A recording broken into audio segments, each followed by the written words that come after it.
Hi everyone, welcome to your channel I learn. आज हम chapter 7 का वर्किंग विद द टेक्स्ट से question answers करने वाले हैं। अगर आपने इसकी रीडिंग का वीडियो नहीं देखा है तो टॉप राइट कॉर्नर में इसका लिंक है, उसे क्लिक करें और ज़रूर देखें। बिफोर वी स्टार्ट, अगर आपने हमारे चैनल को सब्सक्राइब नहीं किया है तो प्लीज़ सब्सक्राइब करें और हमें सपोर्ट करें। क्वेश्चन नंबर 1 का part 1, did the prospect of meeting Stephen Hawking make the writer nervous? If so why? Prospect का मतलब होता है पॉसिबिलिटी। सो स्टीफन हॉकिंग से मिलने की पॉसिबिलिटी क्या राइटर को नर्वस कर रही थी? अगर हाँ तो क्यों? So yes, the prospect of meeting Stephen Hawking made the writer nervous because he was one of the greatest scientists alive who was also regarded as a successor of Isaac Newton. He was also a successful author of the world-renowned book A Brief History of Time. So हाँ, Stephen Hawking को मिलने का जो prospect था, जो possibility थी, उसे writer nervous हो रहे थे बिकॉज स्टीफन हॉकिंग दुनिया के सबसे ग्रेट साइंटिस्ट में से एक थे एंड उनको आइजक न्यूटन का सक्सेसर भी रिगार्ड किया जाता था। ऑल्सो वो एक सक्सेसफुल ऑथर थे एक वर्ल्ड रिनाउंड बुक की जिनका जिनका टाइटल है a brief history of time. So question 1 part 2, did he at the time feel very excited? If so why? क्या उस समय वो बहुत एक्साइटेड भी थे, सो वो नर्वस थे? क्या उस समय वो एक्साइटेड भी थे? अगर हाँ तो क्यों? So obviously yes, he felt excited at the same time because he was granted interview with someone who is disabled like him but went on to achieve something great. It made him see possibilities of achieving greatness himself. So इस question का direct answer आपको उस समय नहीं मिलता जब वो phone call खत्म करते हैं, but over the period of time जब हम इस चैप्टर को रीड करते हैं तो हमें समझ में आता है कि वो क्यों इतना एक्साइटेड थे उनसे मिलने के लिए। बिकॉज वो एक ऐसे बनते थे जो डिनोट करते थे पर्सन लाइक हिम, वो रिप्रेजेंट करते थे फिरदौस कांगा जैसे लोगों को जो डिजेबल्ड है एंड स्टिल वो कुछ ग्रेट अचीव कर सकते हैं। सो वो एक्साइटेड इसलिए फील कर रहे थे बिकॉज वो उस आदमी के साथ उनको इंटरव्यू मिला था जो कि उनकी तरह डिजेबल थे, but he went on to achieve something great, but वो कुछ अचीव कर चुके थे great. It made him see possibilities of achieving greatness himself. तो उनको उनके थ्रू ये पॉसिबिलिटीज दिख रही थी कि वो भी ग्रेटनेस अचीव कर सकते हैं खुद। Guess the first question put to the scientist by the writer. अब इस क्वेश्चन में आपको गेस करना है कि पहला क्वेश्चन क्या होगा साइंटिस्ट का बाय द राइटर। सो इस क्वेश्चन को आप दो तरीके से आंसर कर सकते हैं। पहला कि आप कंप्लीटली अज्यूम करें ये सिनेरियो कि आप अगर फिरदौस कांगा हैं तो आप स्टीफन हॉकिंग से क्या पूछेंगे। सो उस सेंस में इसका आंसर हो जाएगा, do you feel that you are successor of Isaac Newton? तो ये फर्स्ट क्वेश्चन हो सकता है कि क्या आपको ऐसा लगता है कि आप आइजक न्यूटन के सक्सेसर हैं? So it's a good question to start with. Second is, अगर आप अज्यूम करें कि जो आपके टेक्स्ट में दिया गया है, पहला answer when he is talk about that he is not brave, तो आप अज्यूम कर सकते हैं कि वही पहला क्वेश्चन का आंसर दे रहे हैं एंड उसके फॉर्म में आप क्वेश्चन बना सकते हैं कि do you think that you are brave? so that could be the first question. Stephen Hawking said, I have had no choice. Does the writer think there was a choice? What was it? तो Stephen Hawking ने कहा कि उनके पास choice नहीं थी।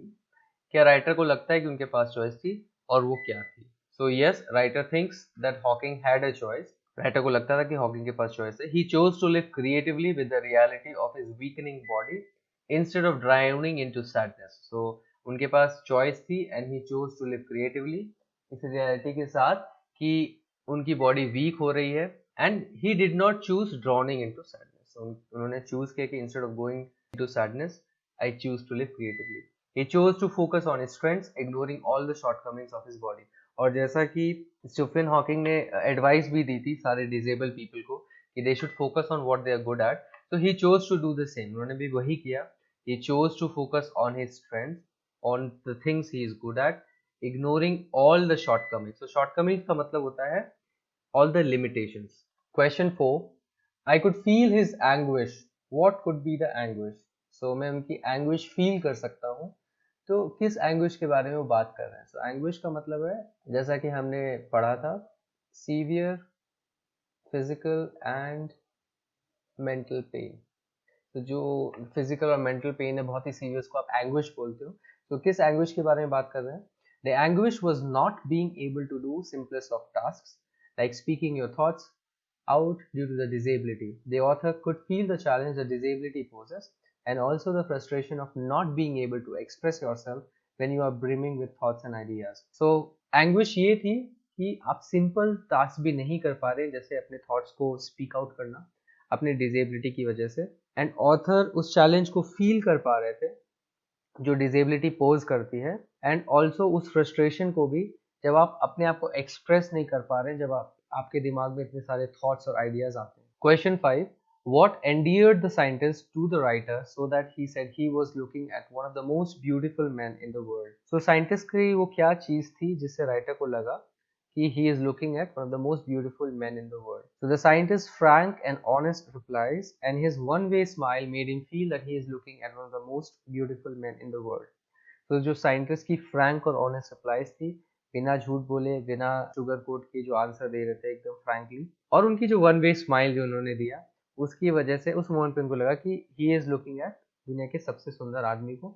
And of course this beauty is not the physical beauty he is talking about as a human being वो कितने ब्यूटीफुल है, because he is very frank, he is so courageous, and आप चाहे तो उस चीज को यहाँ पे एक्सप्लेन कर सकते हैं, because this is not the physical beauty, is not talking about the physical beauty कि वो कितने सुंदर दिखते हैं बाय फेस और by appearance. He is talking about a beautiful human being. Read aloud the description of the beautiful man which is the most beautiful sentence in the description. So beautiful man का जो description फिरदौस कांगा ने दिया था एक पूरे paragraph में, वो आपको रीड करना है, एंड उस पैराग्राफ में जो आपको सबसे ब्यूटीफुल सेंटेंस लगती है वो आपको बताना है। So before you like a lantern whose walls are worn thin, everything else an accessory। so ये जो पूरा पैराग्राफ था, this was about the definition of beautiful man जो explain कर रहे थे वो। and for me for example this sentence is the most beautiful one, a lantern whose walls are worn so thin you glimpse only the light inside। आपके लिए कोई और sentence beautiful हो सकता है, so you decide and you write that answer। Question 7 part 1, if the lantern is the man, what would its walls be?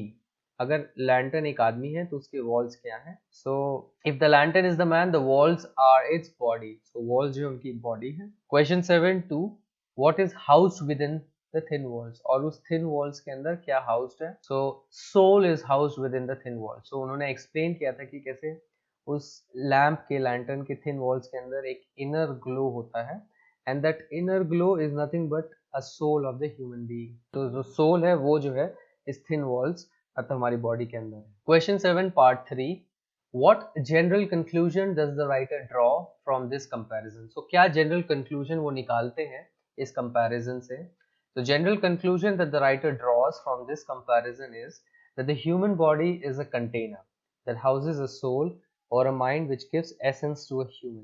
तो general conclusion ये निकालते हैं इस कंपैरिजन से कि ह्यूमन बॉडी एक कंटेनर है, एक डब्बे जैसा है, जिसके अंदर एक सोल है या एक माइंड है जो कि एसेंस देता है इस ह्यूमन बॉडी को और ये ह्यूमन बीइंग को। So you can even write a human being, because जो हम हैं it's not because of our body, it's because of the soul, जो हमारे अंदर सोल है, या बहुत लोग उसको एज अ माइंड इंटरप्रेट करते हैं।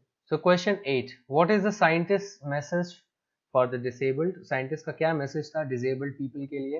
It was a beautiful message. The scientist message for the disabled is that they should concentrate at what they are good at. तो उन्होंने क्या मैसेज दिया था कि उनको उस चीज पर कॉन्सेंट्रेट करना चाहिए जिसमें वो अच्छे हैं। Question 9, why does the writer refer to the guitar incident? Which idea does it support? So writer ने गिटार इंसिडेंट को क्यों रेफर किया एंड किस आइडिया को वो सपोर्ट करता है वो incident? So when Hawking mentioned that disabled Olympics are a waste of time, the writer agreed with him and referred to his guitar incident because the guitar was very large for him to play and posed him a considerable physical limitation, or even you can say challenge. It supports the idea that one should focus on their strengths rather than their limitations। So जब Hawking ने mention किया था कि जो भी disabled Olympics होती है वो वेस्ट ऑफ टाइम है, तो राइटर ने अग्री किया था, एंड फिर उन्होंने क्या रेफर किया? गिटार इंसिडेंट को, बिकॉज गिटार उनके लिए बहुत बड़ा था एंड उनके लिए एक बहुत बड़ा फिजिकल चैलेंज प्रेजेंट कर रहा था गिटार बजाना। एंड ये इस आइडिया को सपोर्ट करता है कि आपको अपने स्ट्रेंथ पे फोकस करना चाहिए रादर देन आपकी जो भी लिमिटेशन है, इधर mental limitation, physical limitation, what ever it is, it could be even financial limitation. बहुत बार ऐसा होता है कि आपके पास इतने पैसे नहीं होते कि आप एक अच्छी कोर्स कर पाए, अच्छे कॉलेज में जा पाए, दीज आर द लिमिटेशंस, इन पे हमारा कंट्रोल नहीं होता है, बट हमें फोकस करना चाहिए कि हमारी स्ट्रेंथ कहाँ पे है, ताकि हम नए नए तरीकों से उन पे बिल्डअप कर सकें। Question 10, the writer expresses his great gratitude to Stephen Hawking, what is the gratitude for?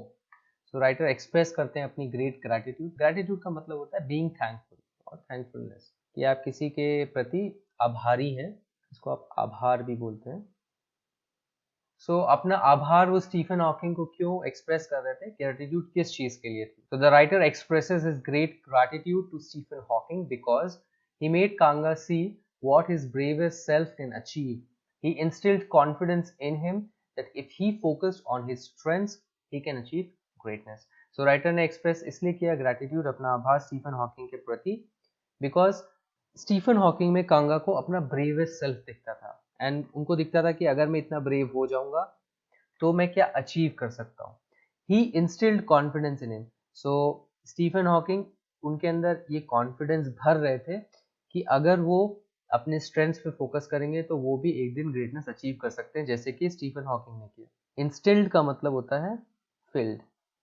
Question 11. Complete the following sentences taking their appropriate parts from both the boxes. So ये कुछ sentences हैं, incomplete sentences, आपको उनके parts जो है A और B column में से उठाने हैं। So first one is, there was his assistant on the line, and we know it should be, and I told him I had come in a wheelchair from India. You get fed up with people asking you to be brave, as if you have a courage account. So explain करते हैं कि उनके पास pack account है करेज का, और वो बहुत lazy हो रहे हैं, as if उससे bravery निकालने के लिए. It was a sarcasm basically. So this is the answer. There he was tapping at a little switch in his hand. And ये sentence वो तब बोलते हैं जब वो देखते हैं उनको कैसे वो respond कर रहे हैं. Trying to find words on his computer.